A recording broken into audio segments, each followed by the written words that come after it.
value of knowledge cannot simply be quantified in monetary terms.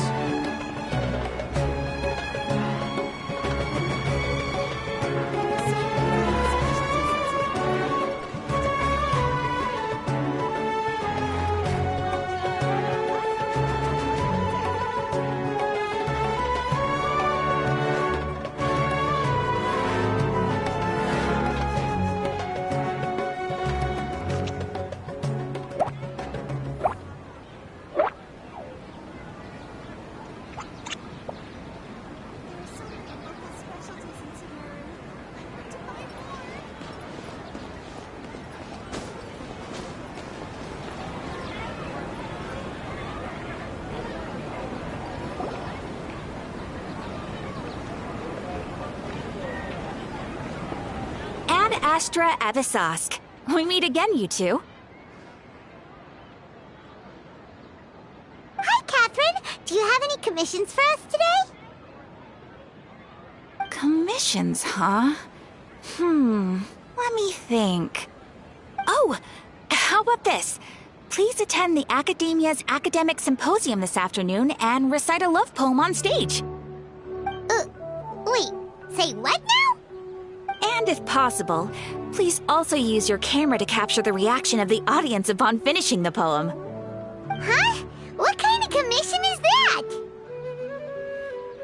I see. It appears that you're not interested in this commission. In that case, please go to Port Armos and convince the Eremites there to spend some time volunteering at the local orphanage. Hey, that's not any better.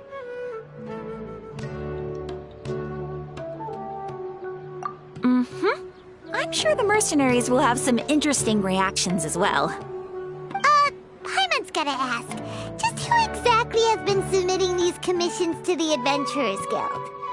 Oh, the commissioner? Well, actually, I just wanted to see the two of you in action. Was it so obvious? I was hoping you would actually take one of those commissions. That kind of chance to observe humans doesn't come by often. Ah, so it's Nahida. Paimon just knew Catherine wouldn't crack those kinds of jokes. When did you get into her head? From when she said, Ad Astra Abisask.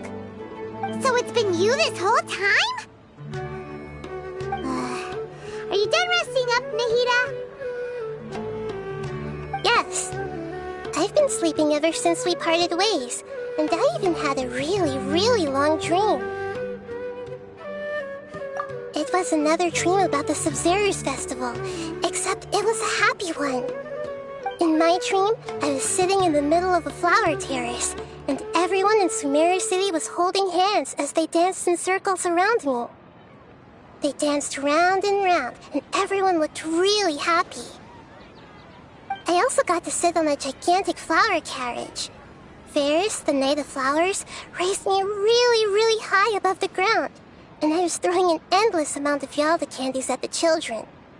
You know, Nahida, maybe your dream is how the Sumeru's festival really should be. It's meant to be a joyous time where everyone gets together to celebrate your birthday. Huh? Wasn't I describing a really happy dream? Why are you both looking at me like that? Wait, could this be an example of the emotion known as pity? No, we aren't pitying you. That would only make everything worse. We just don't want you to feel too sad. By the way, have you had a chance to visit Dunyarzad? How's she doing? The Homianis haven't allowed any visitors after the festival, so we haven't been able to check on her. Yes, I paid her a visit right after I woke up. She was resting at the time. Her condition is stabilized. However, since Elazar is a manifestation of the withering on the human body, we don't know what they're planning. Right. Who knows what'll happen if they manage to pull off another scheme like the Samsara of the Sumeru's festival? So our first priority should be investigating and putting a stop to the sage's activities. As for how we should pull that off, let's discuss it somewhere else. There are too many adventurers around here. Oh, good point. Sorry, adventurers. We're gonna be borrowing Catherine for a little while.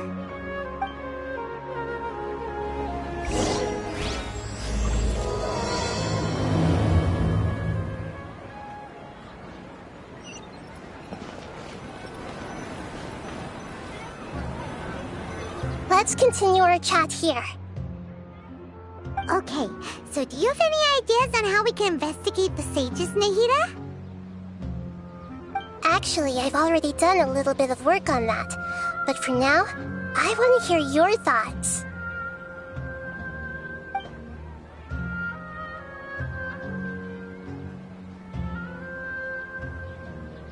I've already tried that, but all the key members of the Academia, even the core of 30 guards, intentionally avoid wearing their Akasha terminals. It seems that from the very beginning, they've been guarding against info leaks from the Akasha. Of course, it could also be because they're wary of me. Have you already caught the sage's attention? I'm guessing not yet, but distrusting me would make perfect sense if they've ever paid attention to the urban legends about me. In any case, I probably can't take over their minds directly.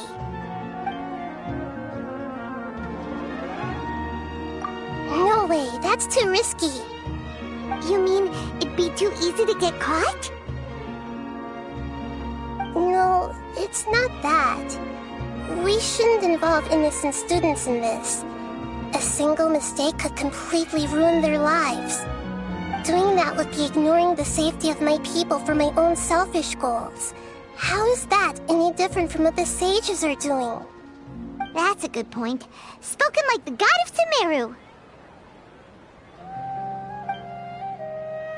We're in the dark as of now. Since we still don't know anything about their goals, any rash move could tip them off and lead to terrible consequences. After all, every person in Sumeru City is one of their hostages. Are we really out of ideas?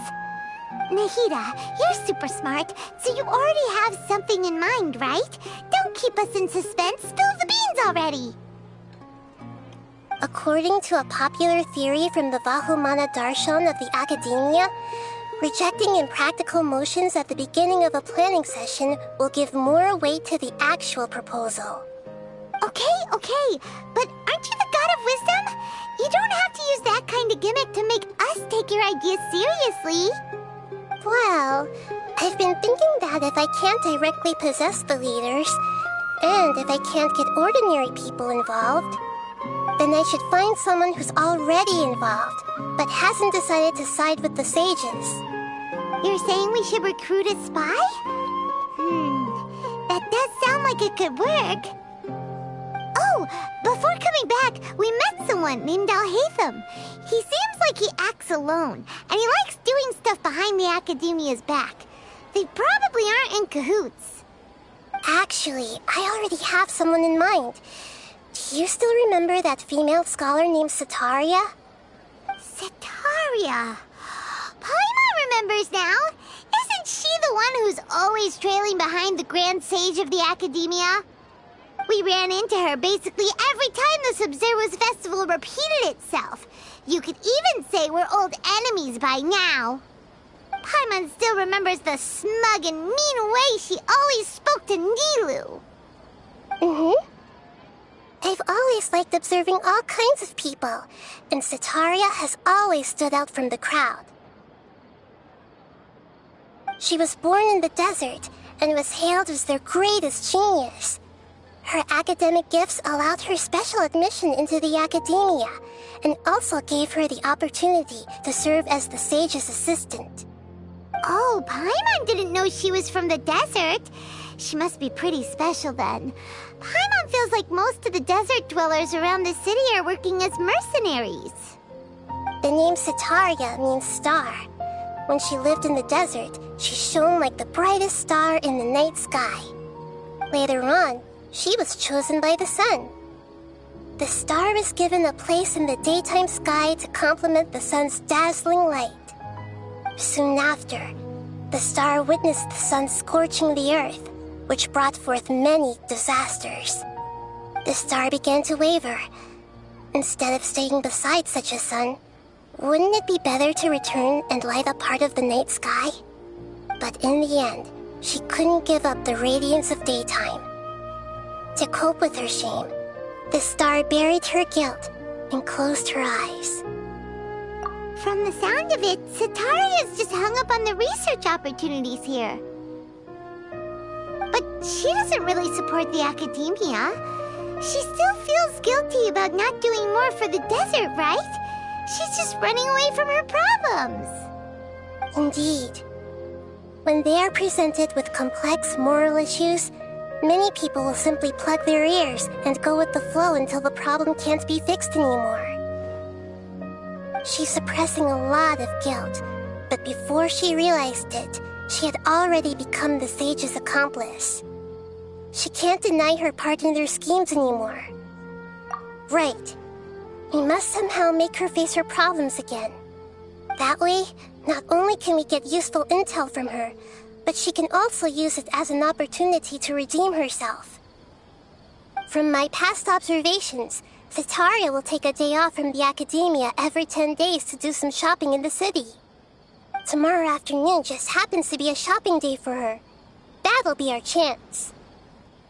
To prepare, let's go check out some of her favorite spots and have a quick chat with a few of the vendors there.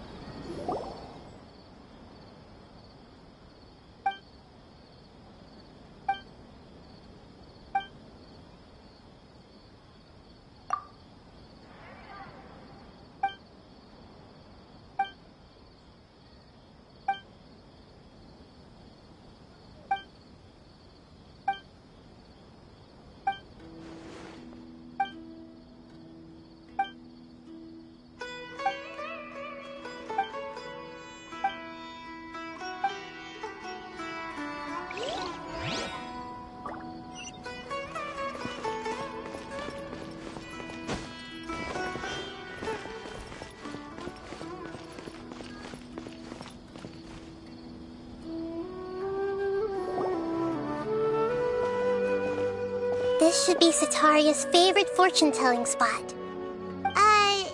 So should we ask the fortune teller about Sataria? No, I already have enough information on Sataria. The most important thing now is for you to pay attention to the vendor's talking style and key characteristics. Talking style and key characteristics? My poor lost lambs, have you become troubled over your fates? The divine voice of wisdom often echoes between mine ears. If thou be blessed today by the gods, I may be able to show you the way. Huh? Really? Nahida, you've been whispering things to her? Shh! My friend here has some doubts regarding her future. Can we get a fortune reading for her? Of course, of course. In that case...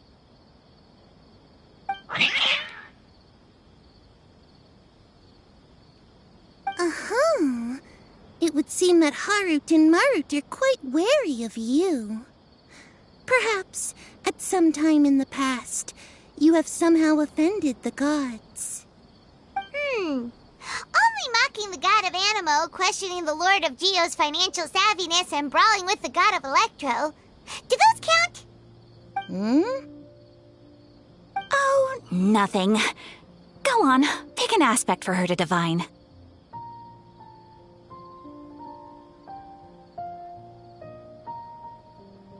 Love prospects? No problem at all.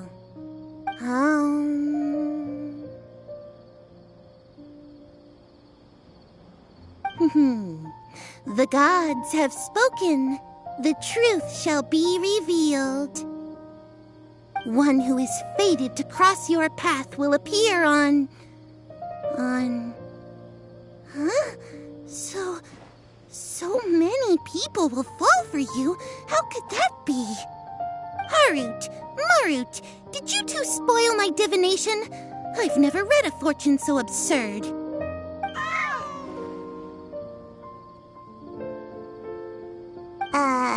Actually, Paimon thinks this is probably the most accurate fortune-telling you've ever done.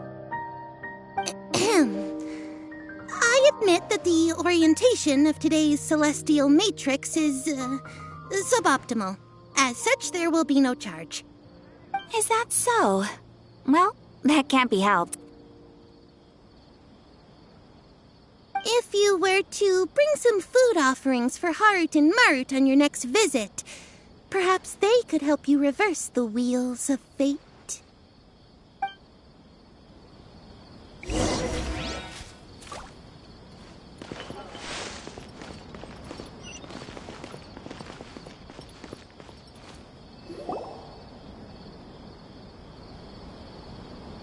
Is this another one of Sataria's favorite stalls? Yep. It belongs to a king. His father helped Sataria a lot when she first moved to Sumeru City, so she still comes by whenever she has time. When I start talking with him, listen carefully to the details of our conversation. Ah, dear customers! Would you like to look at some pottery? We caught wind of your great craftsmanship, so we specifically came to take a look. Oh, I recognize you. Aren't you Miss Catherine from the Adventurers Guild? Sounds like I'm in for some big business. Speaking of, where did you learn this trade? I suppose you could say it all started with my dad. He's a mason by trade, but I picked up an interest in clay while apprenticing for him. After that, I began making pottery by myself in secret, and I simply changed trades when my works turned out well. Although it's a pity that I'm no longer making much use of the knowledge provided to me by the Akasha. That's nice. You're making a living doing something you love. So is your father still working as a mason? Oh no, not anymore. A few years back, he fell from a roof and broke his leg. Since he had already saved enough Mora over all these years, he's just enjoying the retired life in Port Ormos nowadays. I see. We wish him peace and happiness in his retirement. I'll have someone in charge of logistics at the guild come by another day for some goods. We'll leave you to it. Take care now. No problem. Rest easy, all our goods are sure to meet your every need.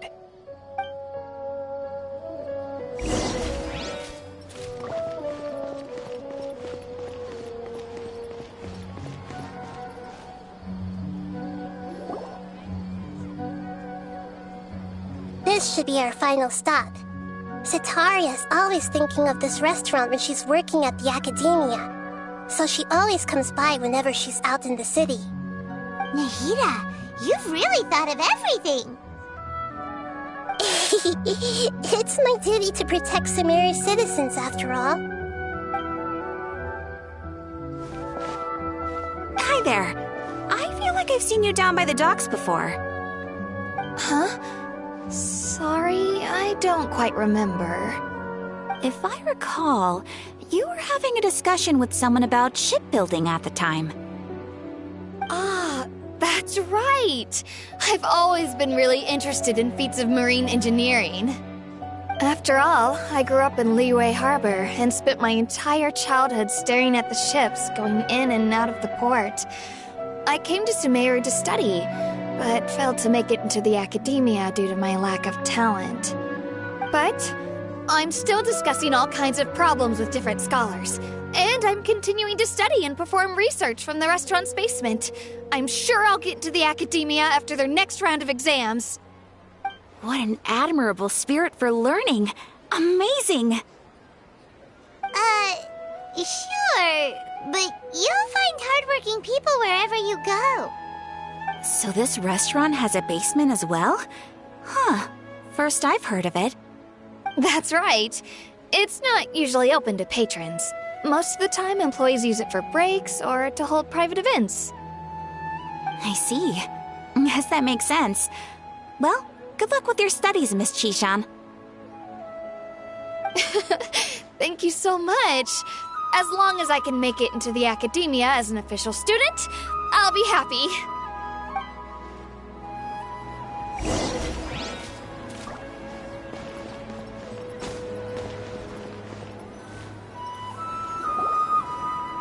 So, was that everybody? Mm-hmm. 3 familiar faces should be enough for Sataria. What's the point of all the information we've collected? Nahida, you still haven't told us how you're planning to make Sataria face her problems. Sataria is already used to avoiding her problems, so we must find a way to break through her usual sensibilities. I remember that you mentioned that the Eremites in Port Ormos are all making a fuss about the upcoming resurrection of the Scarlet King. Although it's all just a boatload of nonsense, the fate of her homeland may turn out to be Sataria's soft spot. Oh, Paimon gets it now! You want to take advantage of the guilt Sataria feels about her homeland. Although she knows she should return home to help the people of the desert, all she's done is conspire with the sages. So how do we set that up? Well, the Scarlet King is long gone, and Sataria is also too smart to fall for any simple tricks. If we simply engaged her under the guise of the Scarlet King's believers, she would definitely be wary of us, and we may not get anywhere. But if we were to borrow some of her close acquaintances to talk with her, her reaction would probably be very different. So, you mean you're going to possess those people we just talked to? Yep. Possess them through the Akasha. Imply that they've already converted to the faith of the Scarlet King, and then convey our made-up will of the Scarlet King. As long as everything goes smoothly, we'll get through to Sataria for sure. She'll never guess that we had anything to do with it. Ah, so that's how you're going to use all the info we collected on these people. It's so that you won't slip up and break form. Possessing them will only work if you can manage to pass off as them. Exactly. So, best of luck with impersonating them. Huh? Best of luck? But we don't know how to possess anyone. That's no problem at all. I'll just share all their senses with you once I've possessed them.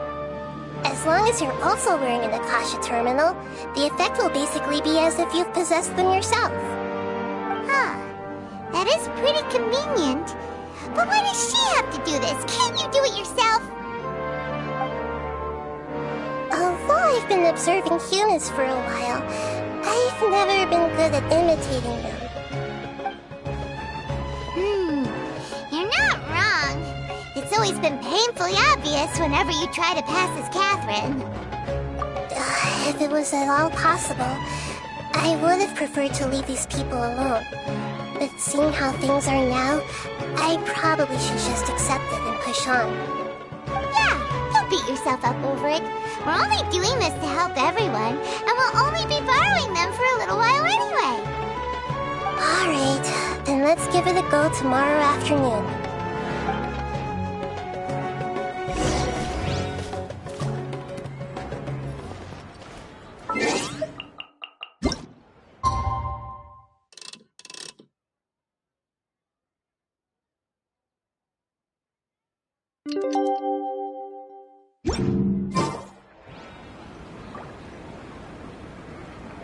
Don't be afraid.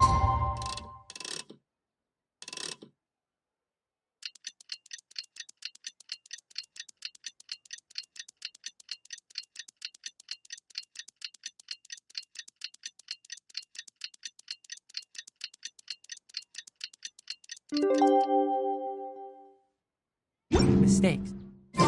It's all part of the learning process.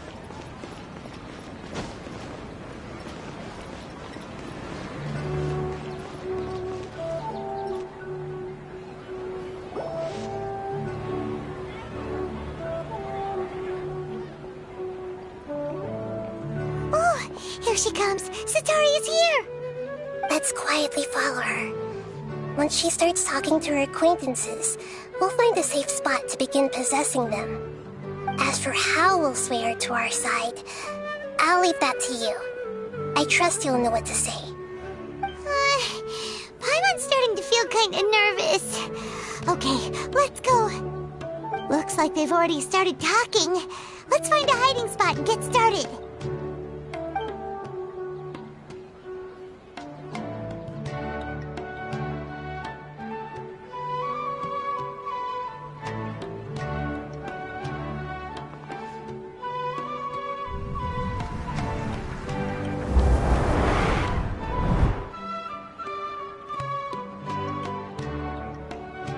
That's right. You really can't force anything when it comes to love. And besides, everyone around me has a very different background and outlook. Are you still listening to me, Nabia? Oh, of course I'm listening. You were talking about troubles with your love life, right? I heard everything you said. Okay then. You just seemed a little distracted for a moment there.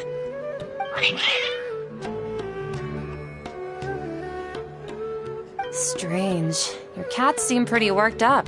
Is something wrong? I always thought they were quiet, happy kitties. Oh, what are their names again?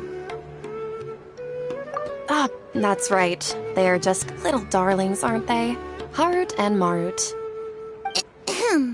So, which fortune do you want me to read for you today? You must have come for another echo of the divine voice of wisdom. I'd like to get another reading on my love prospects, but to be perfectly honest with you, I feel like I've been a real mess recently. A mess? Well, could you do a reading on how long it'll take me to finish my current project at work? I really just want to get it over with. I hear you. No problem at all. The gods will reveal the truth.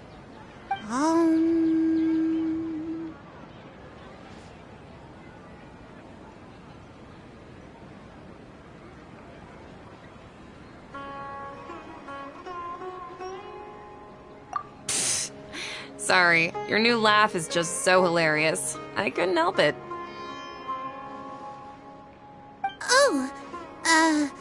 Please pay no mind to those kinds of details. The gods are asking, Setaria, why haven't you gone home? Why haven't I gone home? Do the gods really know everything I've been thinking about? Setaria, why don't you just go home? It's a demand now instead of a question. The gods seem to be truly upset. I'm sorry. I know I failed the gods. Please pass on my most sincere apologies and ask for their divine forgiveness. And if I may ask, Nabia, is there a specific god who's speaking to you right now?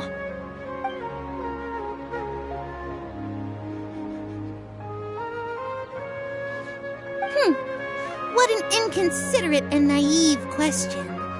The god who is speaking to me is, of course, the wisest and mightiest of all, the Scarlet King. The Scarlet King? No wonder he would make such a demand of me. Oh, wait a second. The Scarlet King passed away a long time ago. Even though news of the Scarlet King's resurrection has been spreading like wildfire, it's all just a misinformation campaign from the academia. How can the Scarlet King still exist in real life? What insolence!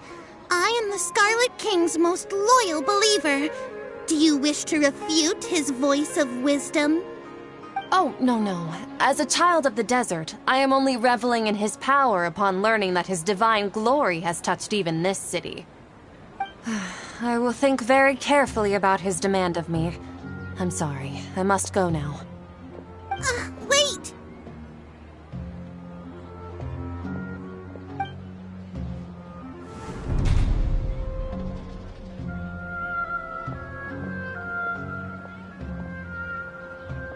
Whoa! She just ran off in a hurry. She looked pretty upset, too. Well done. Sataria didn't seem to suspect anything amiss.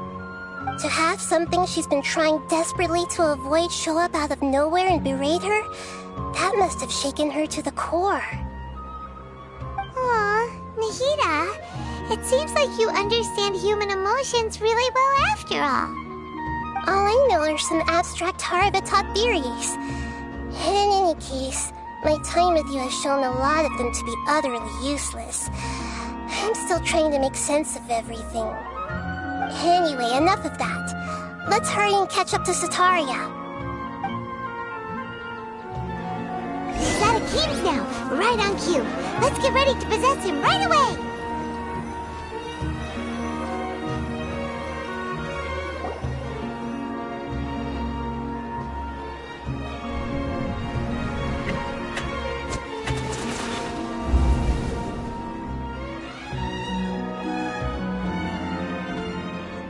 It's okay. I just got caught up in something.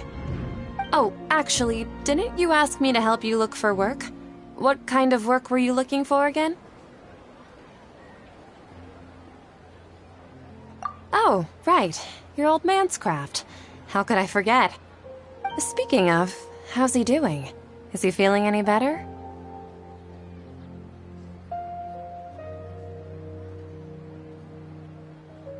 Oh, that's good to hear. I have been thinking a lot about him. If I could get some more time off, I'd love to pay him a visit. Actually, while we're talking about him, is he still living in Port Ormos? Yeah, he's been retired there for a while. If you could find the time, please write him a letter. Please pass on that recently, faith in the Scarlet King has taken root in Port Ormos and has begun to spread across Sumeru. He has a quick temper and has always been a devout follower of the Dendro Archon. I don't want him to get into a fight with those Scarlet King believers because of a difference in beliefs. Oh? So who are you siding with in all of this? The Academia or the Scarlet King? I'm so jealous of you. You were born a child of the desert. Yet you chose to betray the Scarlet King, and now you spend all your time with those crooks from the Academia. Akeem, you don't mean you've also become a believer of the Scarlet King? What's so strange about becoming a believer of the wise Scarlet King? In fact, aren't you the strange one? The one who still can't pick a side?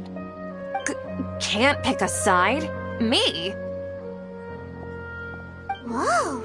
Paimon had no idea you'd be so good at this! You really zeroed in on the issue and put it right in front of her. It might feel a bit overwhelming for Sataria. But once everything is over, I'll be sure to pay her a visit to her mind and explain everything. Anyway, let's keep going.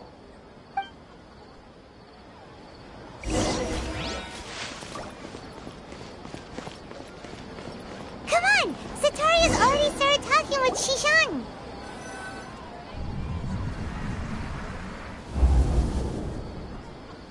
So, Shishan, have you noticed anything weird in the city lately? Like, as if someone was trying to preach to you about something? Oh, right. Speaking of strange things, I celebrated the Sub-Zerus festival so many times that I lost count. That was really weird. Wait, how could you be aware of that? That should be impossible. Nothing in the report indicated anything like that. Are you still failing to realize that the Academia's lowly tricks could never deceive all of Sumeru's citizens? Shishan, don't tell me that you've converted to the Scarlet King as well! What an absurd question. You make it sound like I should be ashamed for becoming a believer of the Scarlet King. In reality, shouldn't you be the one who is ashamed? You, who worked side by side with the Academia and treated people as nothing more than experimental subjects? Please, please stop! Even now, Sataria's still trying to run from her problems. She can no longer justify everything to herself. Hey, she's trying to talk to the guards! What should we do? This is the most important part of all. Quick, get ready. Mercenary, you're a member of the Corps of 30, correct? Please help me pass a message to the Matcha right away. The situation in the city is getting out of control. Please, try to remain calm, miss. Tell me what's happening in the city. Heretics are infiltrating the city, and they've already converted many residents to their side. Heretics? What kind of heresy are you talking about? The Scarlet King! Many people I know have suddenly started believing in him, but he's long dead. It's impossible. Miss Sataria, nothing is impossible. You know my name? The Scarlet King is immortal, and all who defy him will one day pay the price. You must face the truth, Sataria. You tread a treacherous path, and the longer you ignore it, the tighter the Academia's grasp on you will become, and the deeper you will be ensnared. Child of the Scarlet King, never forget that the desert that belongs to you lies elsewhere. What's so strange about becoming a believer of the wise Scarlet King? In fact, aren't you the strange one? The one who still can't pick a side? What an absurd question. You make it sound like I should be ashamed for becoming a believer of the Scarlet King. Sataria, why haven't you gone home?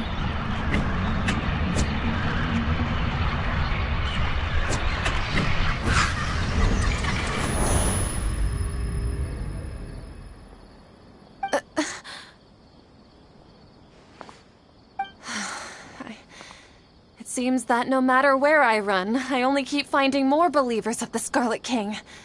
I have to say, this is a familiar feeling. I've also been running from my guilt this whole time. Guilt over my part in the Sage's plans, and from ignoring the letters from the children of my homeland. But no matter how much I may try to ignore or get rid of it, my guilt always comes back. You won't necessarily lose your research opportunities by facing the truth. Besides, did you really want to conduct your research while carrying such heavy feelings of guilt? How do you know me so well? Are you truly just a believer of the Scarlet King? Or are you the god himself? That's not important. The important thing is to pass judgment on the Academia and its sages, and to correct their mistakes. If you could provide some assistance in this matter, perhaps it could serve as a form of atonement. I've actually never believed in the gods, but I've always believed in serendipity. Your appearance must be a fated opportunity for me to get out of this wretched situation. Please tell me, what can I do for you? How much do you know about the Sage's current activities? I was just one of the designers for the masked dream harvest scheme, which is what happened around the Sumeru's festival. But I know very little about the full scope of the overall project. I'd assume that only staff with the highest clearance would have access to those confidential documents. I've just been working to meet the Grand Sage's specified requirements. However, there's something that's been really bothering me. I heard that a scholar who was previously expelled has returned to the city, and even the sages are still quite wary of him. To fight against the Academia, we will need to figure out the nature and the purpose of their work. Is there a way for us to get access to the confidential documents you mentioned? It should be possible if we're willing to take some risks. After all, I'm an assistant to the Grand Sage, and I've been working on many tasks outside of the project.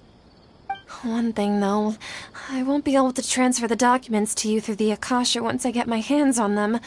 The sages have always closely monitored all activities within the Akasha. Let me see... let's use the most primitive method.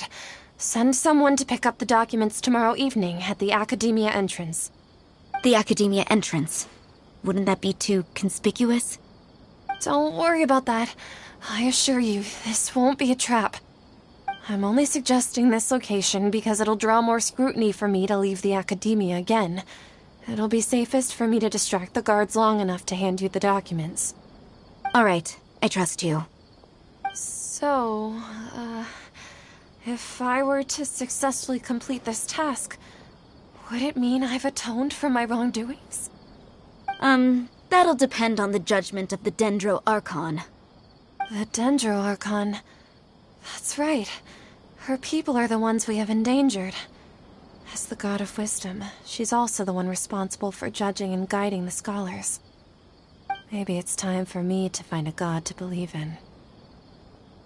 Just as Nahida predicted, we've managed to bring Setaria to our side! The Traveler's execution was ingenious. She's the one who deserves all the praise. Well, now that we've made plans to meet again tomorrow evening, all we can do is pray for Setaria's mission to go off without a hitch. Pray? But if we're going to pray to the gods, aren't we just praying to you? God of Wisdom and Guardian of the Scholars? No. The truth is the true Guardian of Scholars. I've always believed that. Anyway, let's meet again tomorrow evening at the Adventurers Guild.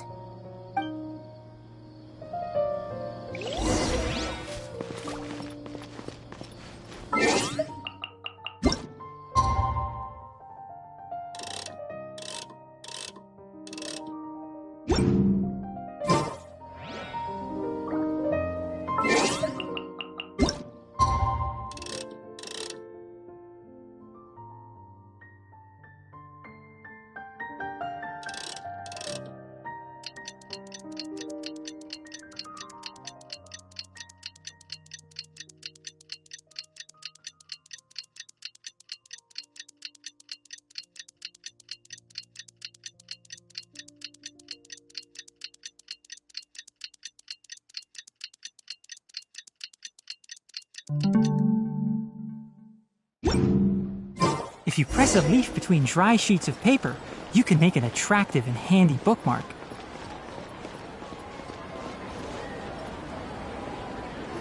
Catherine, we're here! Oh, you are the other Catherine, right? That's right. I suppose I'm the other Catherine in your mind. Shh! We're on a secret mission tonight, so we need to protect Catherine's identity. Yep, Paimon's right. We cannot fully rule out the chance that the meetup tonight is just a trap. If something were to happen, my existence may be the only trump card we'll be able to play. After all, the Academia should still be unable to confirm the existence of my consciousness in the outside world. Yep, exactly, just what Paimon was thinking. Anyway, enough about that. Let's just make sure to be on our guard. Off? What do you feel is off? It's the middle of the night. Of course it's quiet. You're not getting paranoid, are you? No, I think she's right. It really is a lot quieter than usual. If you look around, there seems to be fewer people on the streets. I'm not sure if this is the case for the entire city, though. Huh. Maybe it's just a coincidence. Maybe Setaria figured out a way to not only distract the guards, but also to get everyone to go to sleep early, just so we can exchange the documents in peace. I also can't quite figure out why things feel a little off. But now that we're here, let's go ahead and meet her as we planned. Well, regardless, as long as you're here with us, Paimon feels a little safer.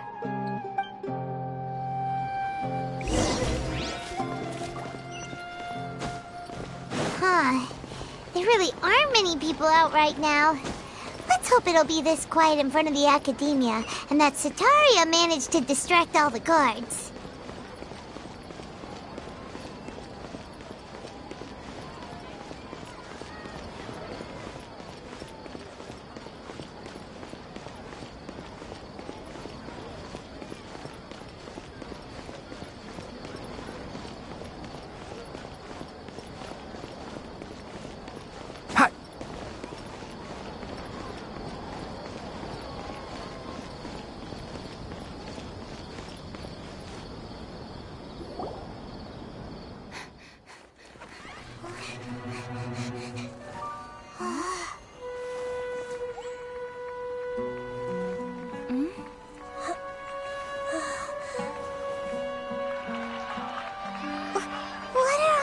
people doing here at this hour of the night?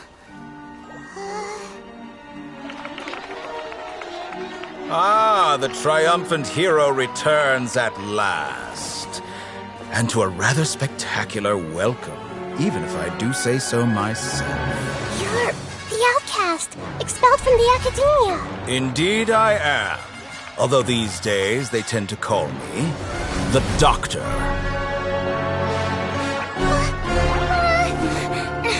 If you're looking for your researcher friend, she has already been taken into confinement. With some basic caution, she could have discovered the listening device on her person. Clearly, she lacks the degree of rigor expected of a true scholar.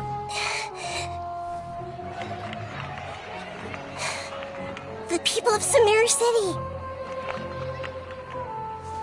What have you done to them?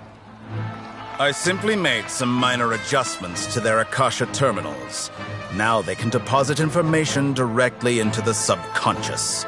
As you can see, all these lovely people now believe this traveler is a hero who has just saved the world. My experiment is a success. And now it seems they can no longer hold back their sheer adoration. No, what should we do? These are all just regular people. Leave now. You need to get out of here. What? That guy's a Fatui Harbinger! We can't just leave you here! Nor can I abandon the people of Sumeru!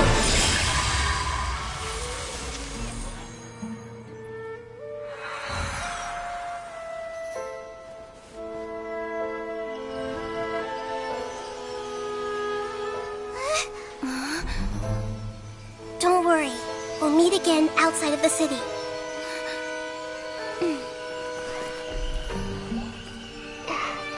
I see. You appear to have overridden their mental faculties with your own consciousness. To possess such a powerful mind, you must be the god of wisdom.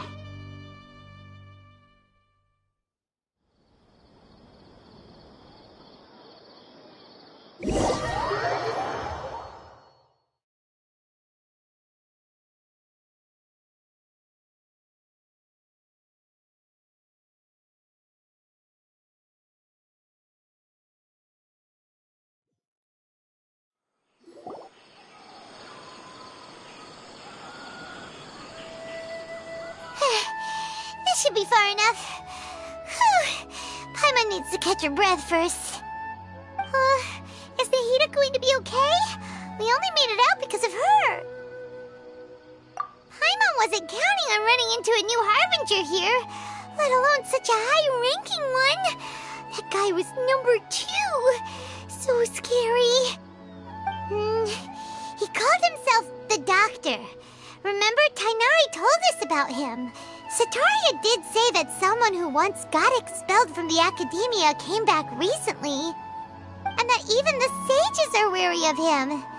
Yep, sounds like she must have been talking about the Doctor.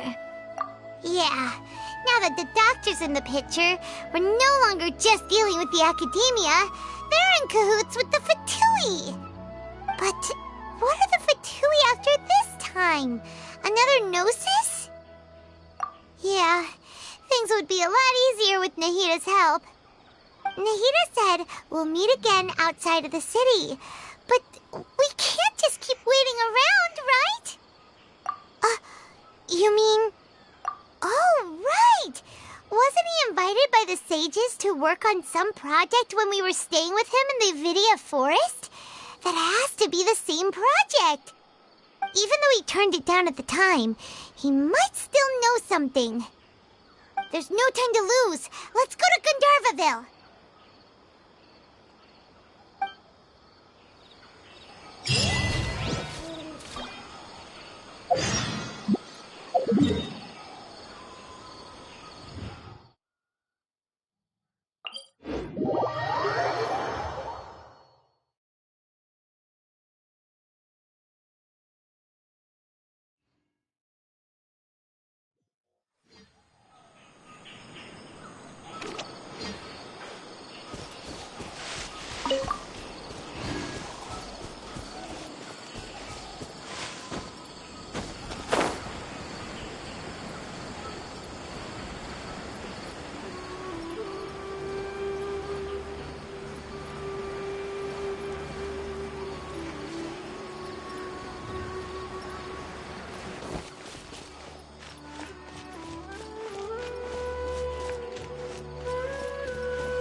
Hold it right there. A blonde-haired traveler and a floating fairy. We've got you, all right. Take a look around. You've fallen right into our trap. Are you mercenaries from the Corps of 30? Did you come here to arrest us? Corps of 30? We're nothing like those government lapdogs who don't even get scraps for their work. We are an elite brigade that commands the highest commission rate in all of Sumeru. We're here on the orders of a client known only as the Outcast. The Outcast? An outcast from the academia? But why wouldn't the doctor just send the Fatui after us? Still wasting time on idle chit-chat. We'll shut you up soon enough. Get them! You're up, traveler! Following orders. Hi! Hold the line!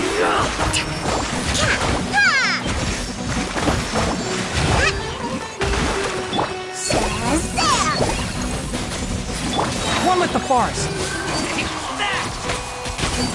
Need more.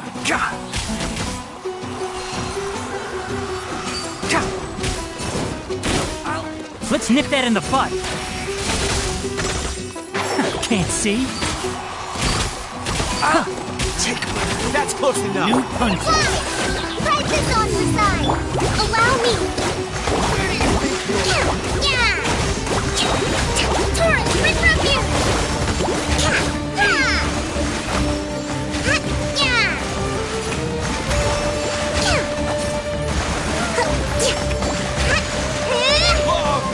Enshroud.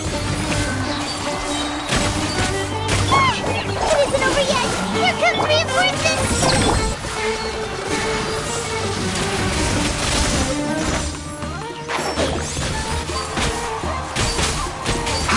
Try to keep Go! What's this? Warren, no more. Need of speed. Uphill battle.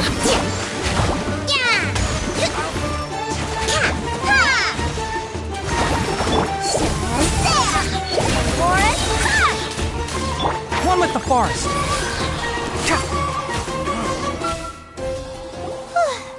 That was pretty rough. Is that what elite mercenaries are like? Yeah, looks like we'll have to keep our guards up. But this doctor guy seems like a pretty tough opponent. He knew exactly where to set up an ambush. Did he predict that we would try to find Tainari?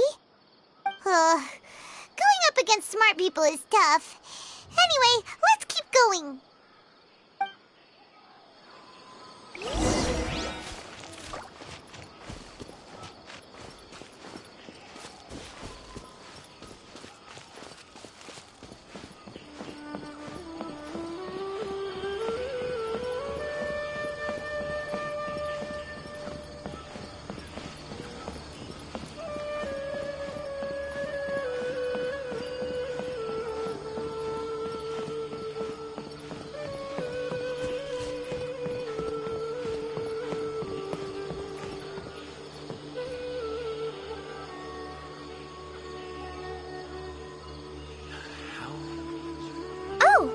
Traveler and Paimon, what are you two doing back here? Kale! It's nice to see you again! Are you doing alright? To be honest, I'm not doing too well. My Elazar has been progressing at a faster rate lately. I'm finding it harder to complete more intricate tasks. As a result, Master Tainari is taking me off the patrol schedule. He will only allow me to stay here and coordinate other people's tasks. Oh, Kale! Speaking of Tainari, did he go off on patrol? We're here to talk to him.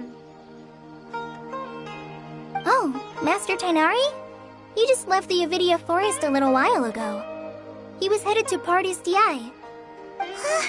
He He left? What? Isn't Tainari always saying that he never wants to leave the Avidia Forest? He even turned down the Sage's invitation. I thought it was weird too. Master Tainari always prioritizes his work as a forest watcher above everything. He almost never leaves his post. He left in a hurry this time, though. No, I only found out that he left through a message he left behind. He also made sure to delegate all his tasks using a schedule. To leave in such a hurry? I'd guess he had something urgent to take care of. Master Tainari originally studied in the Amorta Darshan of the Academia, and Pardis Di is something like the Amorta's research base. Many rare shrubs and grasses have been planted there for research. I know that before he became a forest watcher, Master Tainari once spent a long time conducting research at Pardis Di. A research base, huh? Gotta wonder what kind of research Tainari just decided to work on all of a sudden. Oh, we don't have a lot of time, so let's go look for him at Pardis Di. Don't worry. I'm fine. I'm used to living with Elazar by now. If you run into Master Tainari, please send him my regards. Got it. Will do. See you later, Kale.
Traveler, you've come at a good time. Wait, this sounds like another commission. It is as you say. The commission this time around is of high importance. It pertains to the safety of the Avidia Forest's inhabitants. Huh? What happened? Not long ago, we received word that a section of the Avidia Forest seems to have become contaminated. Contaminated? You mean a new withering zone? I don't know about the specifics, but I hear that strange things are happening to people who cross through that region. The Avidia Forest inhabitants won't leave their homes so easily.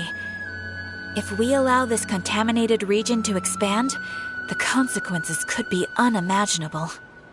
That's why I want to ask you to investigate the situation. Even if all you can do is stop the contamination from spreading, that will still save many people. This is forest business. Maybe Tainari will know something. Let's go find him.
course you're okay. We were so worried about you. Hey, this was supposed to be a touching reunion, but you're ruining the moment. Actually, it's very smart of the Traveler to be wary of me right now. After all, the Doctor has shown that his technology can apparently even control human minds. Plus, it's not like you could have known what happened after we split up and I was facing the Doctor by myself. Even a pool of stagnant water after a torrential storm can occasionally pass as a patch of sky. Paimon feels like only the real Nahida could come up with such an obscure analogy. Huh? But I wasn't trying to win your trust or anything. All I wanted was to clarify my point. Well, we understand that point now. Please, Nahida, tell us more about what happened. Are those poor people all right? When you left, I was still in the middle of restoring everyone's minds. Thankfully, when the Doctor mentioned depositing information into the subconscious, he didn't mean engraving information into their minds. Instead, he did something closer to creating hallucinations. That was still within my power to fix. Luckily, I managed to finish my restorations and mind jump away from him just as he was about to capture me. Whew. What a relief. The Doctor sure pulled out some hidden cards, but good thing we had Nahida with us. I wouldn't be relieved just yet. I gave away my true identity when I restored everyone's minds, which means we've lost another one of our trump cards. Also, the Doctor is already an expert at modifying Akasha terminals. Maybe it's only a matter of time until he captures my consciousness inside the Akasha. Would that mean you'd no longer be able to jump between minds? Then how do we stop him? He's still at the Academia, so it's possible he already started messing with the Akasha. Ugh, it feels like he's toying with us. What a nasty piece of work. Plus, the Doctor's combat ability alone is apparently enough to make him worthy of being number 2 of the Fatui. We shouldn't give up hope just yet. Let's try to find another way to attack this problem. Actually, Nahida, how did you know we were trying to get to Party's DI? Have you been waiting for us? Yes, I have. I can see the Traveler's elemental energy, so I deduced your destination by looking at the direction you were moving in. You didn't come here for sightseeing, right? Did you find any leads? We're looking for a scholar we know. His name is Tainari, and the sages once tried to reach out to him. Why don't you come inside with us and see what we can find? Okay, let's just hope we won't get him into trouble.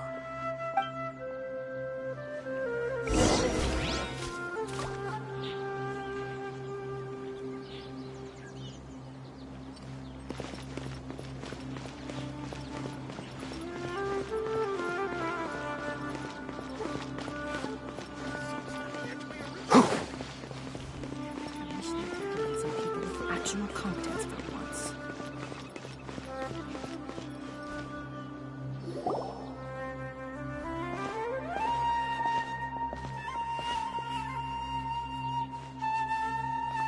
Traveler?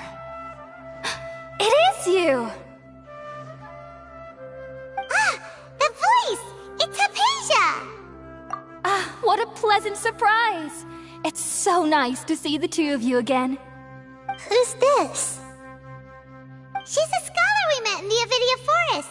When we last saw each other, she was still training in the... what's it called? Satyavada life? Oh, I see. That's right, we're old friends. You've come at just the right time.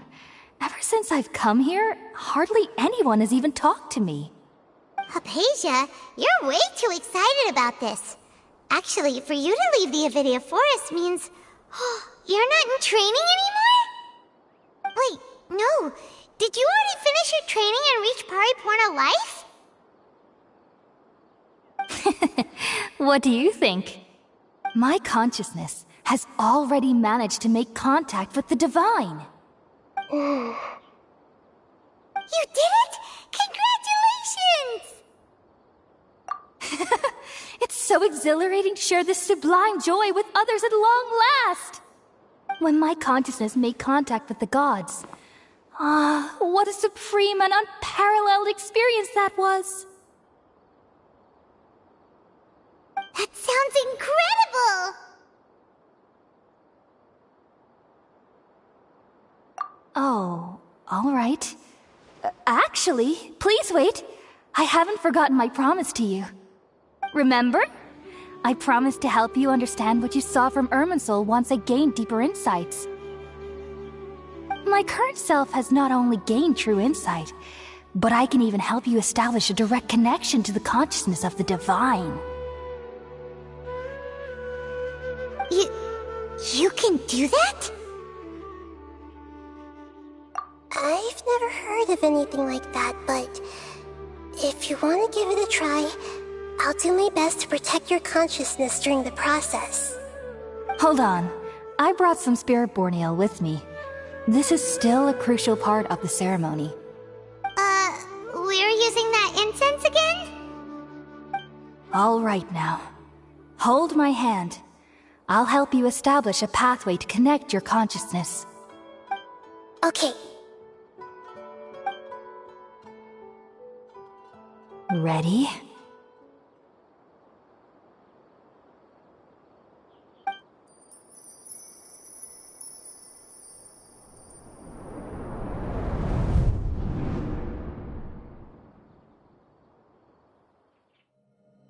It took 3 betrayals for me to finally understand. The world is just an elaborate tapestry of lies. My fury will never be quelled. The first to betray me was a god. My creator. My mother. Valuing strength above all, she saw no worth in me and I was discarded.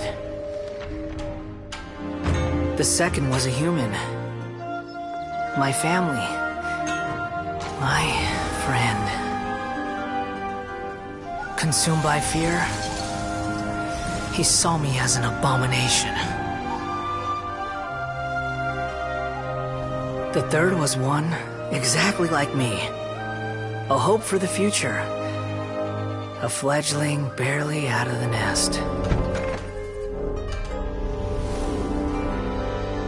Powerless before his mortality, he broke his promise to me. Humans, they can't be trusted. And the gods fill me with pure loathing. So I said good riddance. I denounce the world and laugh in its face. My chest will never again be defiled by worldly filth. I will scrub away every last trace of human emotion. Then it will be empty, a blank slate, and ready to receive a supreme gnosis, brimming with pure divinity.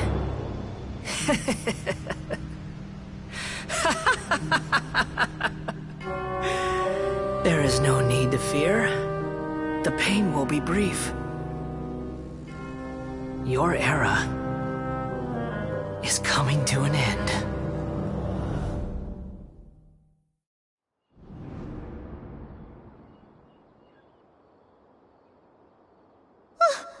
What was that? Did we actually just see the Balladier's memories? Everything matches what we know about him.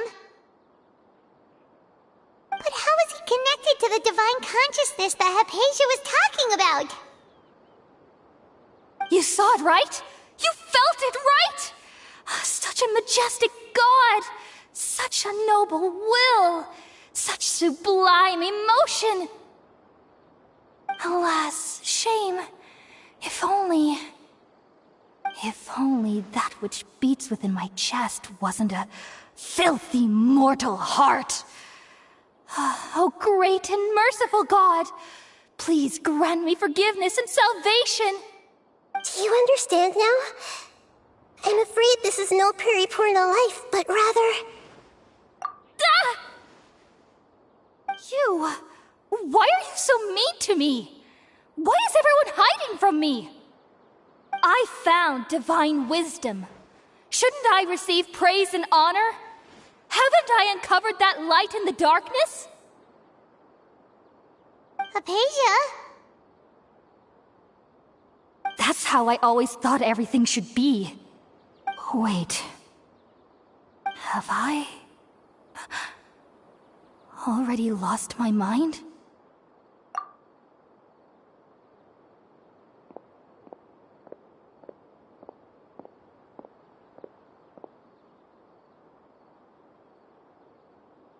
Wait, something isn't right.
Okay, we finally lost him.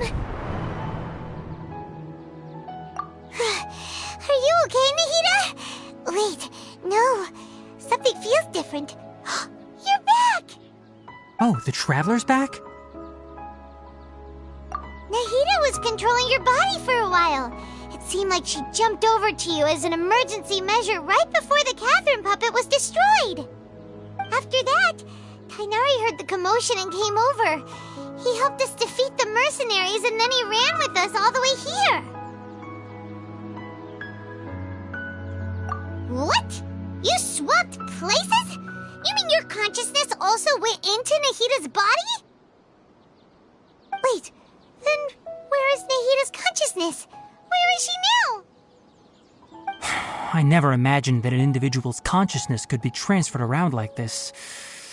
Had I not seen it with my own eyes, I would have never believed it. I don't think this can be achieved with current human technology. Also, while we were running, the consciousness in your body told me to pass on a message. She said, "The doctor has found a way to trap my consciousness, so I can't journey with you anymore.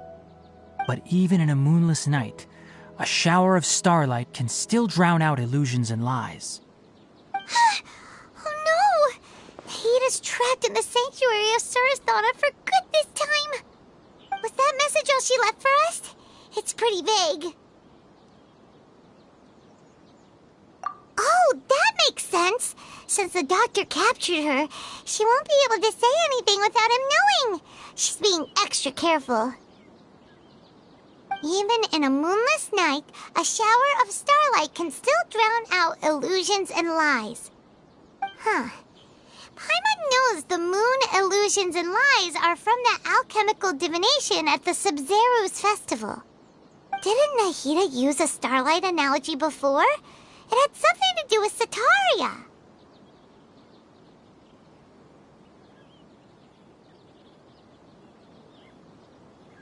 Oh, that makes a lot of sense. Huh. Do you think Nahida was telling us to go find help in the desert? But she isn't with us anymore. Think we'll be okay? Paimon, You said Sanctuary of Surasthana. Does this mean that this Nahida you're talking about, the consciousness who is occupying the traveler's body, is the Dendro Archon?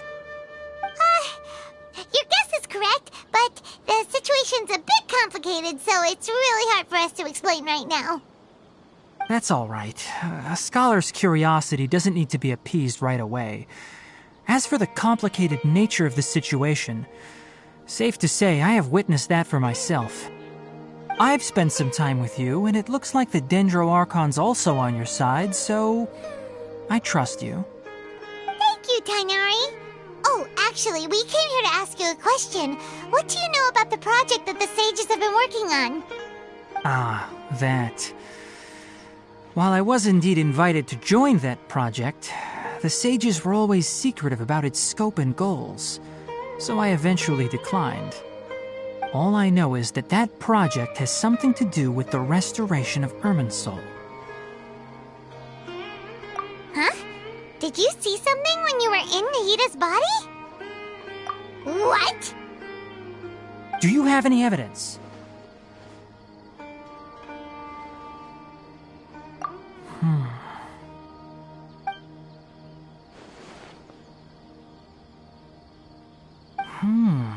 So that's what happened. That explains why Hypatia's symptoms were different from those of the other scholars who went mad. It's because she made contact with the consciousness of a new god who is still in the process of being born. Tainari, did you leave the Avidia Forest because of Hypatia? I did.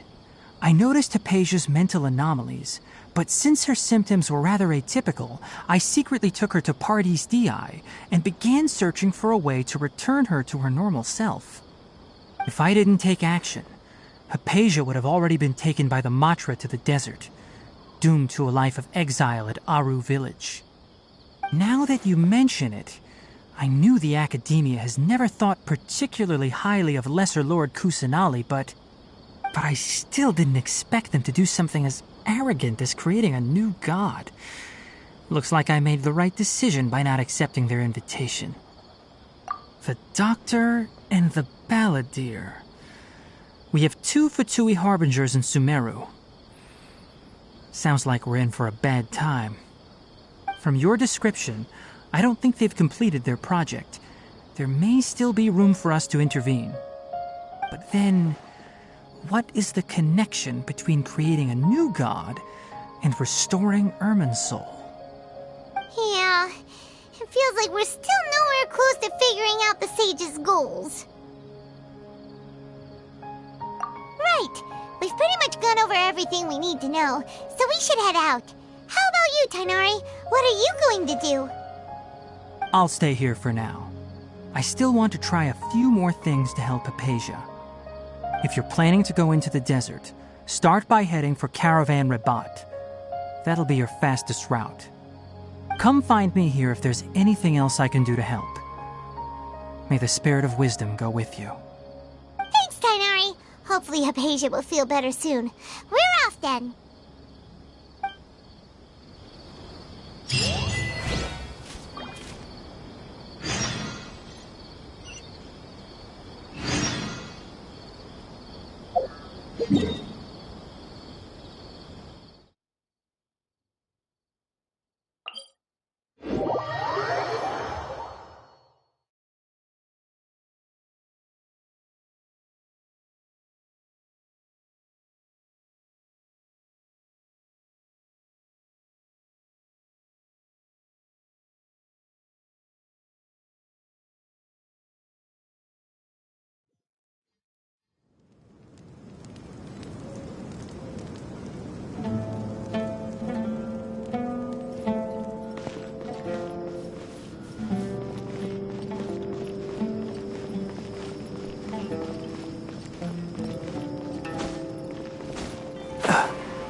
We finally made it to Caravan Rebat. It's pretty lively here. So, just past this wall is the desert, huh? Oh, wow. Paimon remembers hearing people call this the Wall of Samiel. It's made to block sandstorms from the outside. Oh, if it's this tall, it's gotta be the divine work of Greater Lord Rukkhadevata, right?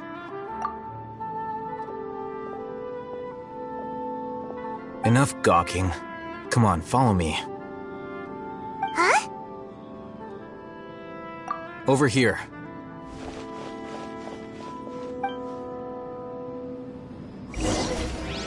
Oh, Hatham went that way! Let's hurry up and follow him. Wonder what he's up to.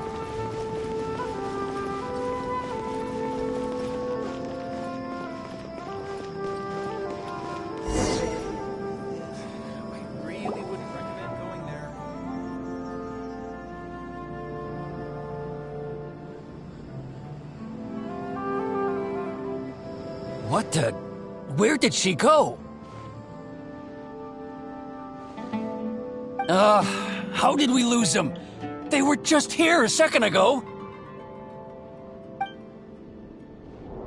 More Eremite mercenaries? Who are they working for this time? Anyway, Traveler, it seems like we were being followed again. You were too careless. You should have noticed those hopeless amateurs trailing you a long time ago. There's no need to thank me. I've never cared to keep track of personal favors.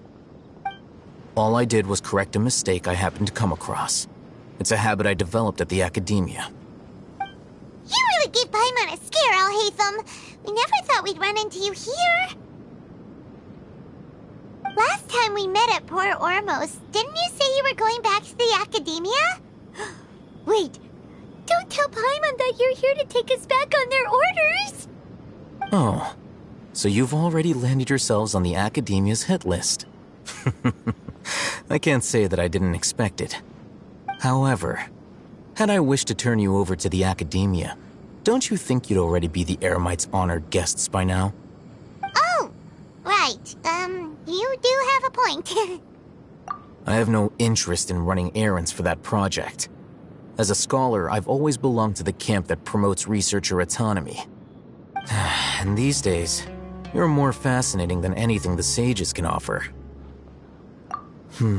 Not quite. To tell you the truth, I'm still investigating the Divine Knowledge Capsule. Unfortunately, I've run into some difficulties. Everyone says the capsule originated in the desert and was eventually moved to Port Ormos. If I am to get to the bottom of this, I must understand how the capsule first came to be. Which brings me back to you and why you're so interesting. The leader of Ain al-Ahmar used the Divine Knowledge Capsule right in front of you, and upon seeing him, your expression became perplexed, and you were lost in thought for quite some time. To have that kind of reaction, I think you must have realized something. Are you interested at all in sharing what you've been hiding from me? Al-Hatham, you really have a ridiculous eye for detail. What kind of person even notices or remembers stuff like that? So that's your answer. Well, I do work for the academia after all. So considering that, it is indeed wise to keep your cards close to your chest. But that does prove you do have some undisclosed information about the Divine Knowledge Capsule. Am I right? No matter. Rather than simply learning the answers from you, I'd still prefer to investigate on my own. Speaking of, you two are also headed to the desert? That's right! We have the same plan as you! But we don't really have any concrete goals at the moment. Then I'd suggest starting with Aru Village. It's the largest settlement in the desert, so it'll probably have more resources and intel than anywhere else. Well, would you like to head there together? It's always better to travel with someone you know. Let's go!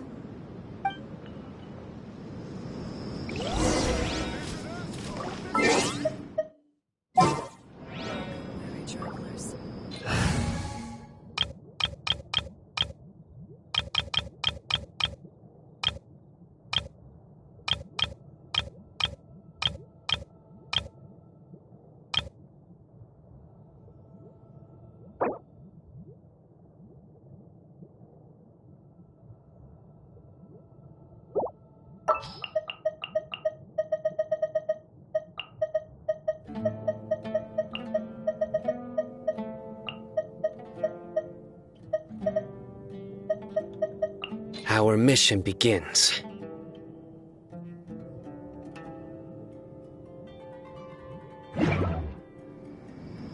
Don't be afraid to make mistakes. It's all part of the learning process.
Can't see?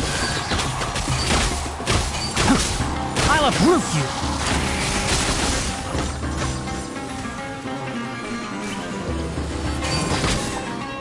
One with the forest!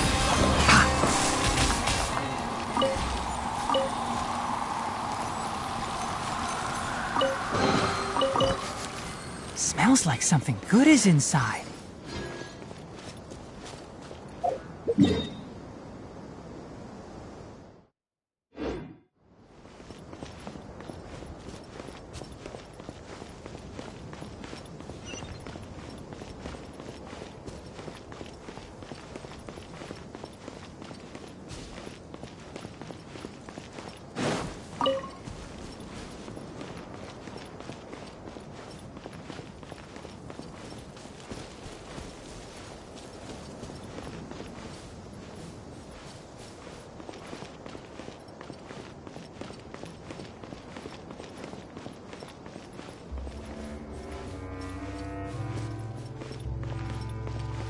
Keep up.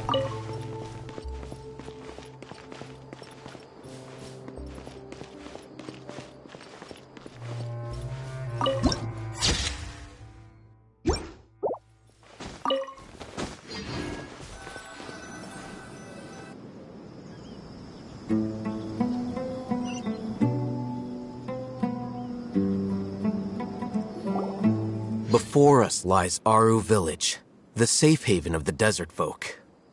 Whoa, this landscape is really something else. What a cool place!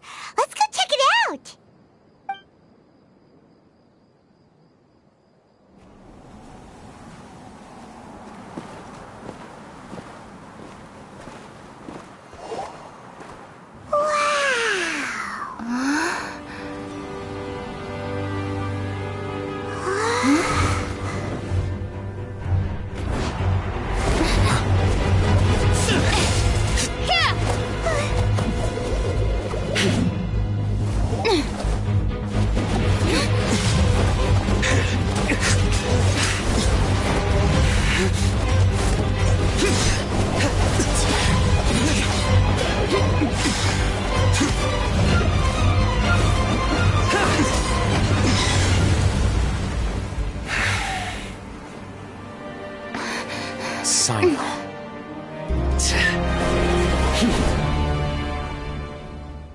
Unless my memory fails me, we have barely spoken 2 words to each other before now at the Academia. Would you care to enlighten me as to when and how I invited the General Mahamatra's wrath? Oh, Hatham. Do not think you can escape my judgment, just because you managed to escape my attack. Judgment? So that's how you'd characterize your actions here, is it?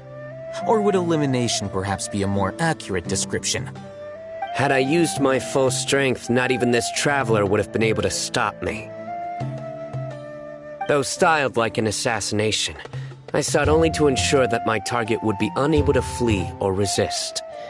Standard practice for the Matra, as well you know. Seemed to me more like your own personal touch. Who is that, Alhaitham? Did you call him General Mahamatra? Yes. General Mahamatra Sino, head of all the Matra at the Academia. He's a formidable hunter, and the ultimate nightmare for any who have committed academic crimes. You seem to have placed a lot of trust in Alhaitham, to the point of blocking an attack for him. If I were you, I'd never choose to side with him. I wouldn't believe a single word that comes out of his mouth.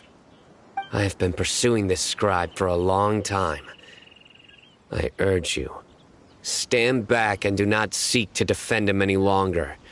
Otherwise, there will be consequences. Has Alhaitham done something wrong? Paimon doesn't think he's as bad as you've made him out to be.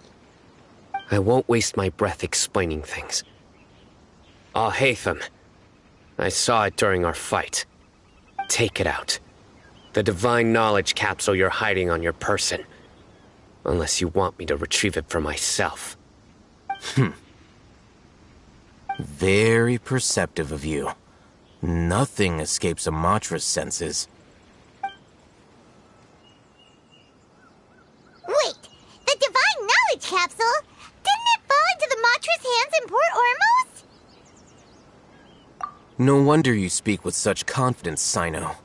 But I must admit, I'm very curious. What does this capsule mean to you? And why, as General Mahamatra of the Academia, are you all alone in the desert?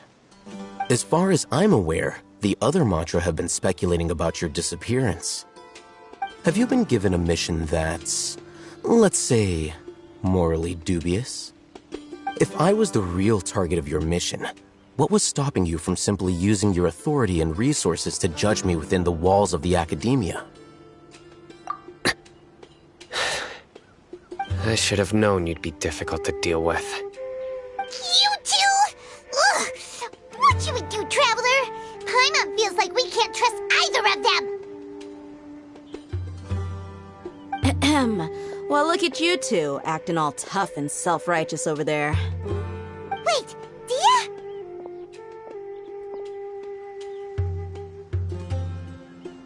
Great! Finally, someone that we can trust! You gotta help us out here, otherwise these two are gonna start fighting again! Yeah, sure looks that way. Two giants from the Academia duking it out once and for all. Not something you get to see every day, that's for sure. Listen, I know you academic types love to fill up your big brains with self-righteous morality and lord your empty rules and virtues over each other. But how dare you bring your petty disputes into the safe haven of Aru Village? It seems like someone's gonna have to beat some sense into your thick skulls until you finally learn to respect these grounds.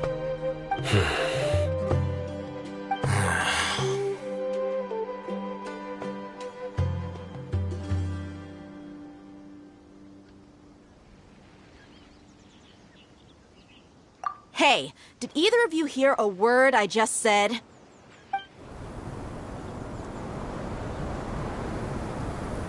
Whoa, what's going on? The wind's so strong! Is this a sandstorm? Paimon's gonna get blown away! Another sandstorm? What's up with these recently? Hey! All of you, over here, quickly! We have to take cover! Someone's calling for us! Oh, this wind is too strong! Let's get over there! That sounded like Candace. Come on, you two. Jeez, are all of you Academia folks such hard work? Move it! All right, stop yelling.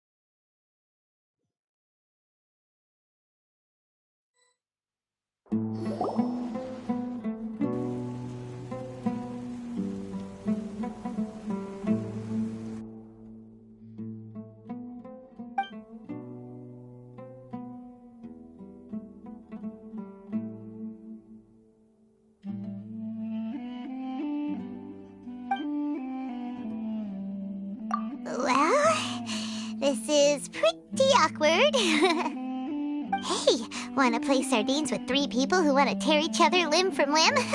Sure, why not? Sounds fun. The air is so thick and heavy.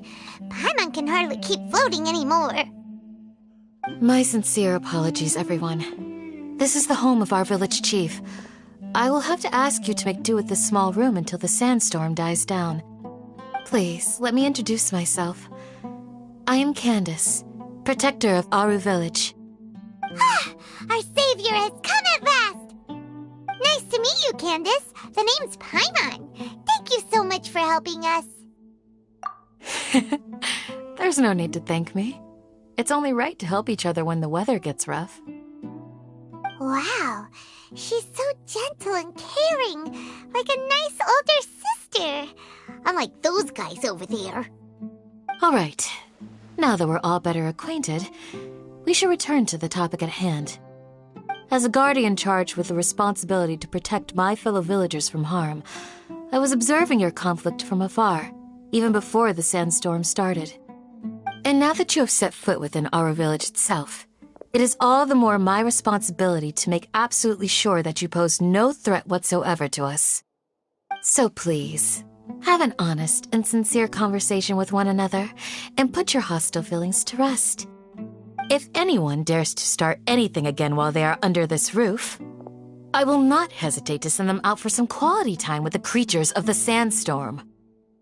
Oh, on second thought, Paimon may have misjudged Candace's character.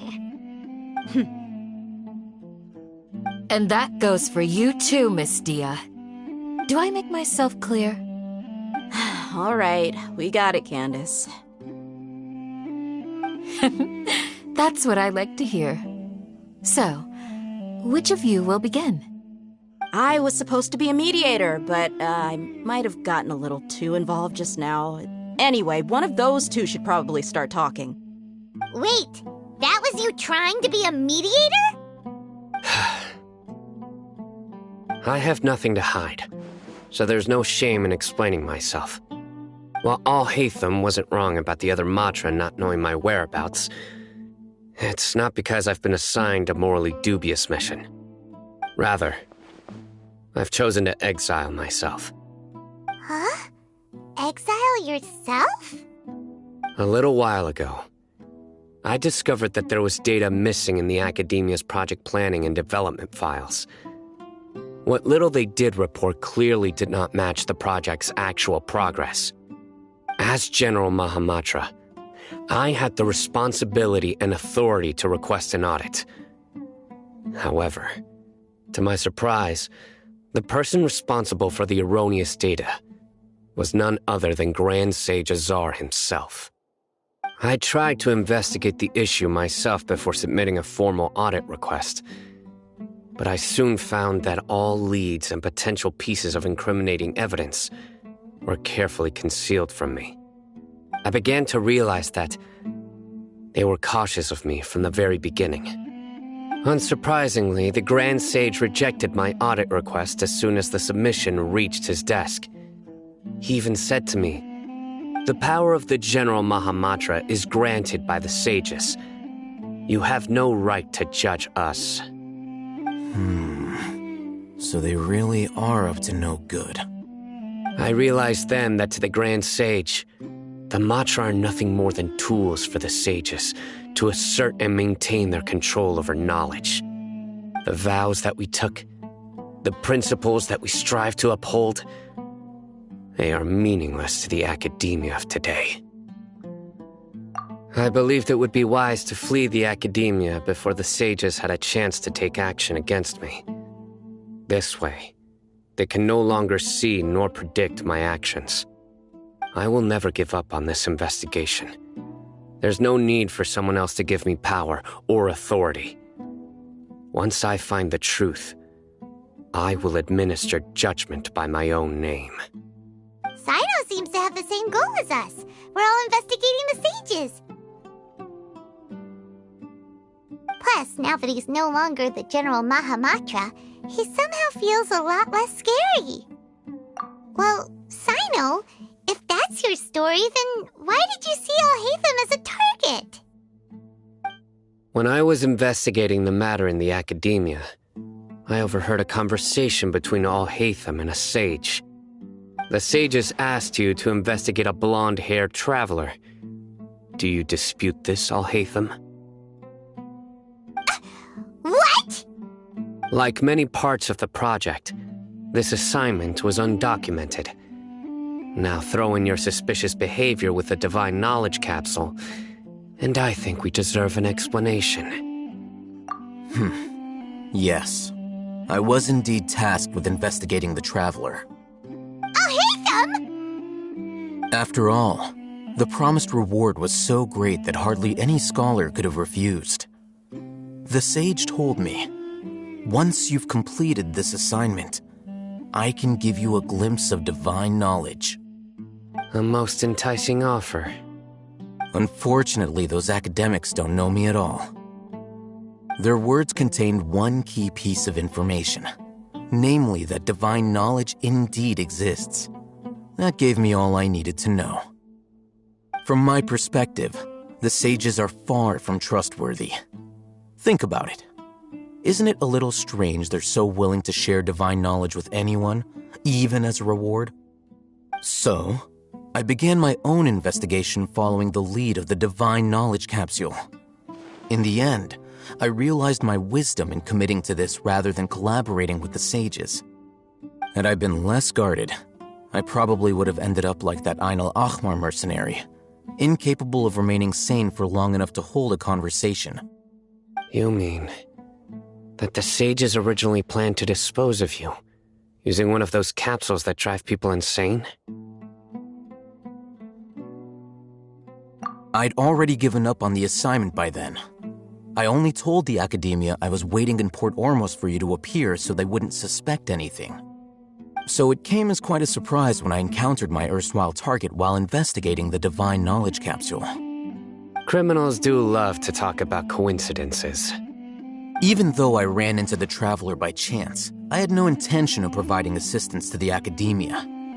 Also, you should remember, you were the ones who decided to follow me and strike up a conversation after I left that tavern. That's true. Alhaitham helped us out at Caravan Rebat as well. Maybe he's telling the truth. I'm willing to apologize, if that's worth anything to you. I took the Divine Knowledge Capsule behind your back because I judged its existence to be a significant risk. I felt that it would be best for no one to interact with it before it had been properly studied. After all, curiosity often proves to be the most dangerous thing in this land. You should be well aware, Scribe Alhaitham, that curiosity can also lead you to danger and suspicion. Answer me this. Did the sages share any information about their project with you? Have I not made myself clear? You and I are both distrusted by the academia. Do you really think they would tell me anything? Fine. Although you haven't completely proven your innocence, I won't regard you as an enemy, for now.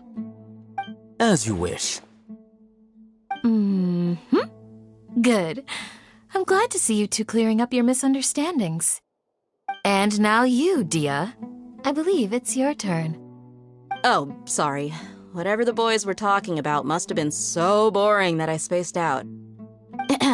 My situation is pretty straightforward.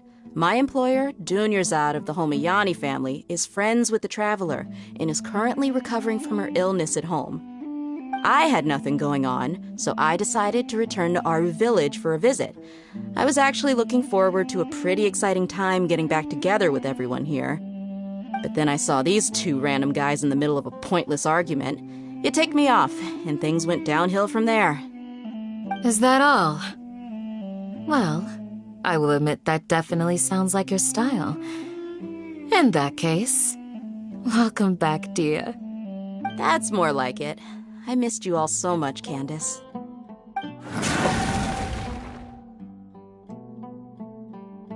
Whoa! What was that sound? No need to worry. Now that you're no longer at each other's throats, please make yourselves at home.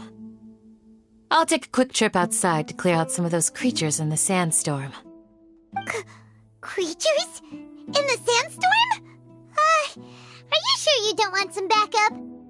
Fighting in a sandstorm is not for the faint-hearted. Anyone without extensive training in these conditions is at a disadvantage. You needn't worry. Yeah, just leave him to Candace. Don't worry, she's as tough as they come.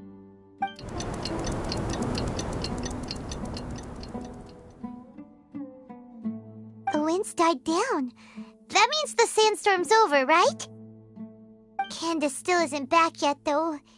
Is she alright? Maybe we should go out and check on her. When you put it that way, even I'm starting to feel a little worried. All right, let's go. We've been here long enough, and the boys are as chatty as the floor.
Candace, you're still fighting? You've been out here dealing with these creatures the entire time? Yes. They just keep coming in waves. I've lost count of how many I've defeated. Before I realized it, even the sandstorm had stopped. Here comes another wave! Leave this round to us. I got interrupted earlier, but now I have something to take my anger out on. It's been quite a while since I've seen the Flame Mane in action. I'll leave these to you then. I'll be sure to put on a good show. Let's go!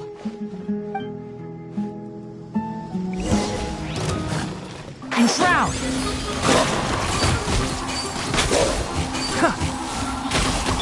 Rest and rebuild! Covenants of the Deep!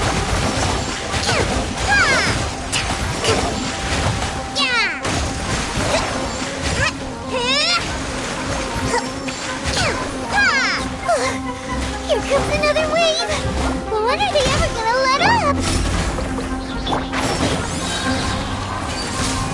I hear everything!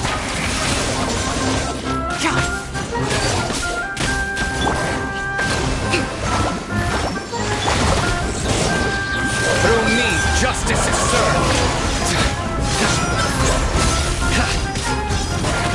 Guilty! Their penance is due!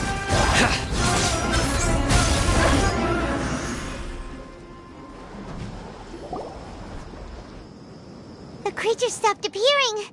Was that the last of them? What we fought just now was probably the aftermath of the sandstorm. So we should be safe for the time being. Well fought, everyone.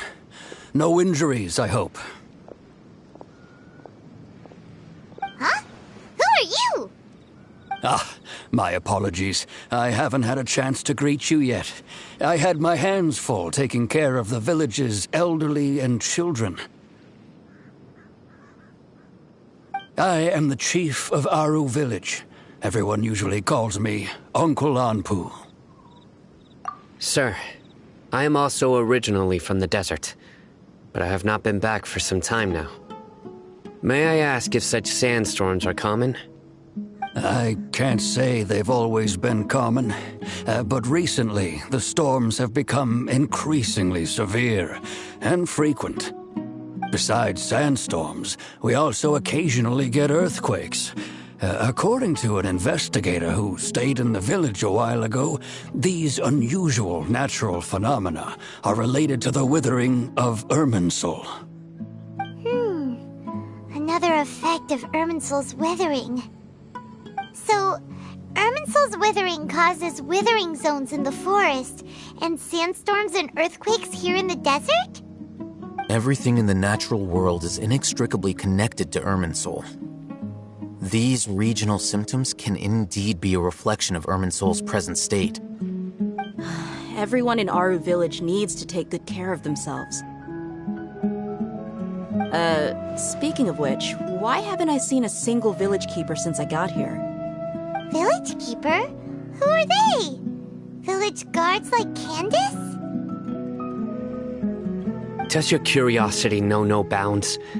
Village Keeper is how Aru Village refers to mad scholars exiled here by the Academia.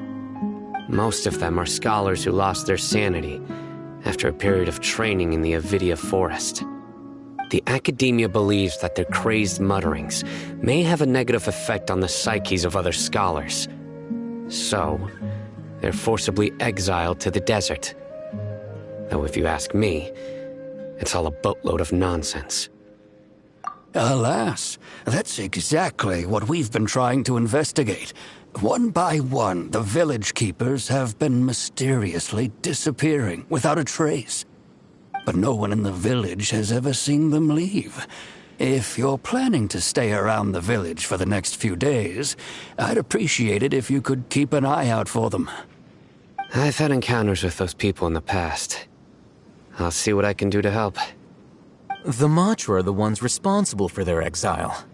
Now that you're no longer with them, are you trying to alleviate your guilt and atone for your past sins? I'm fascinated by how you think. Mock me if you will, but if you are guilty, I will eliminate you, regardless of my position or identity. Oh, you're the former General Mahamatra. You must be an expert in these kinds of investigations.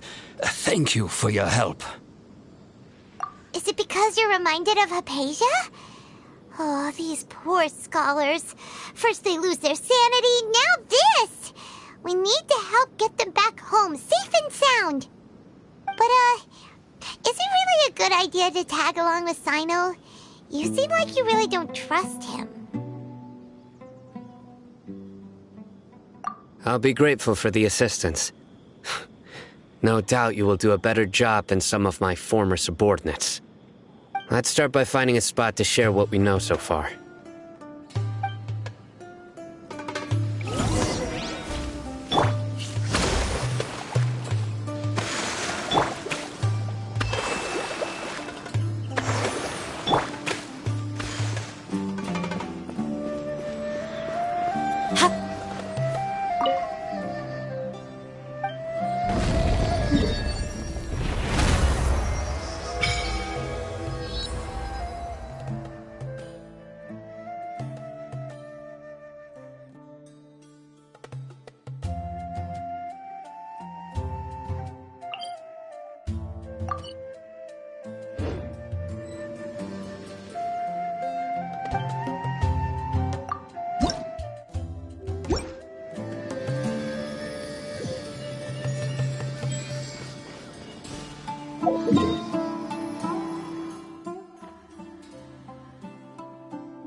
Right.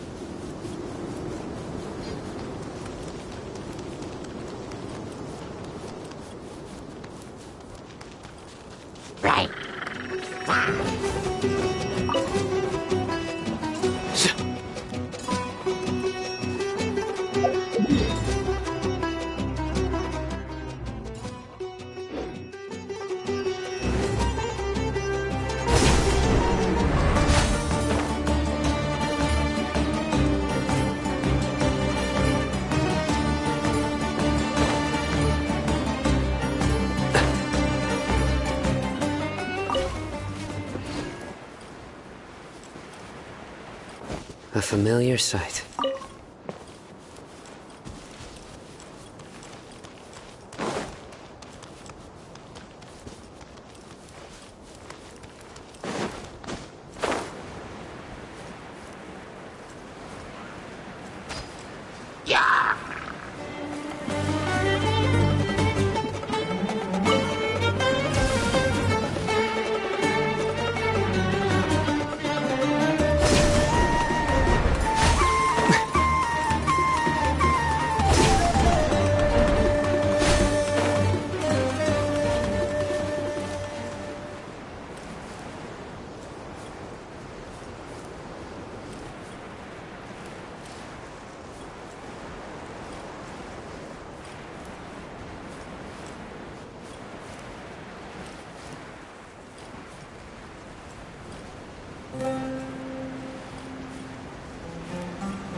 That's close enough.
Looking for trouble.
Well played.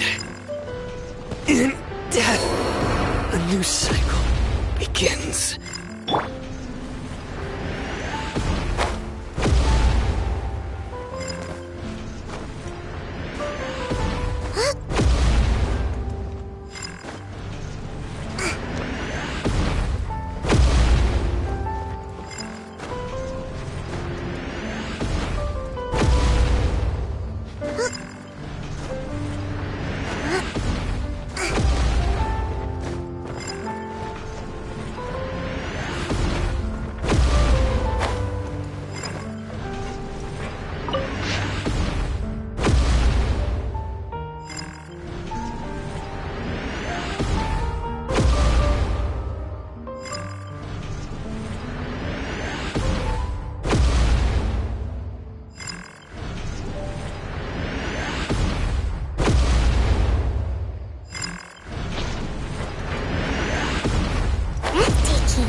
Keep up.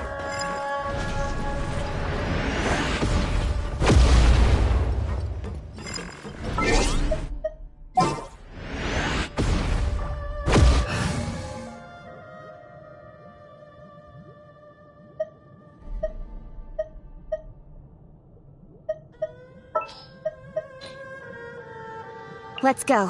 Time is a...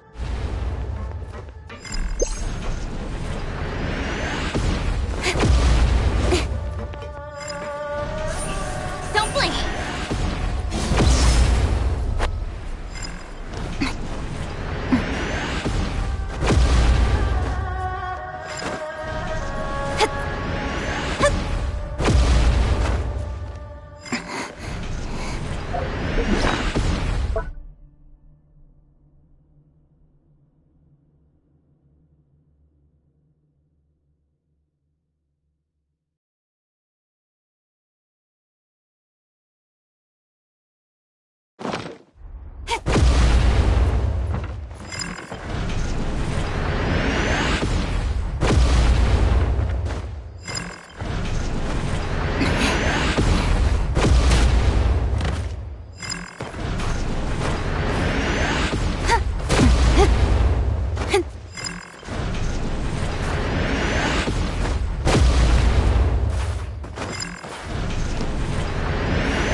Speed of light!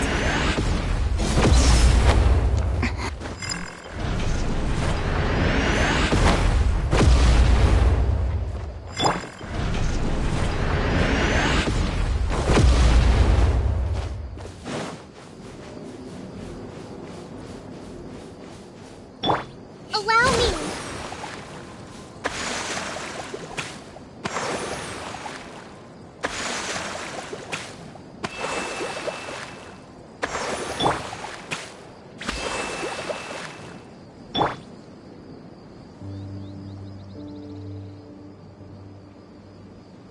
Hold the line!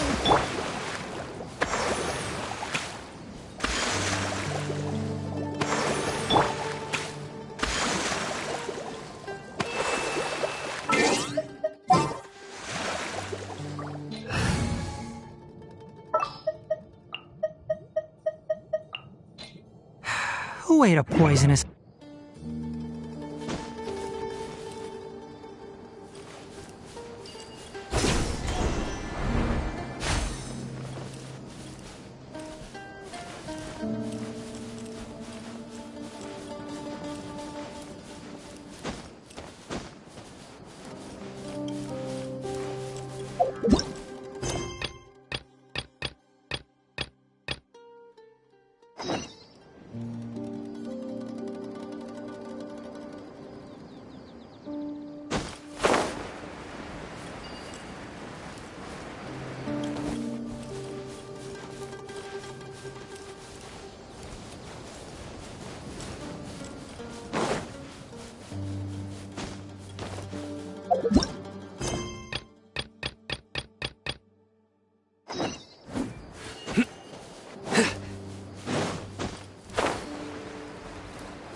Bye.